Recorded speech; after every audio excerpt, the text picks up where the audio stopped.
মেয়ে লোকের পিছনে নামাজ যে পড়া, মেয়ে লোক যে ইমামতি করতে পারবে না, এটা কোরআন শরীফের কোন আয়াতে আছে এবং হাদিসের কোন হাদিসে আছে যে মেয়ে লোক ইমামতি করতে পারবে না? তা আমি বললাম যে আগে আমার এই কথার জবাব দেন, আপনারটা জবাব পরে দিই। আমার কথার জবাব আগে দেন।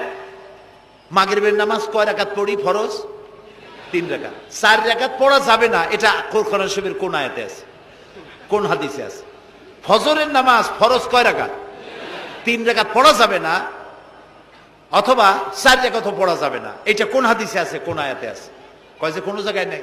তা বললাম ওটাও কোনো জায়গায় নাই।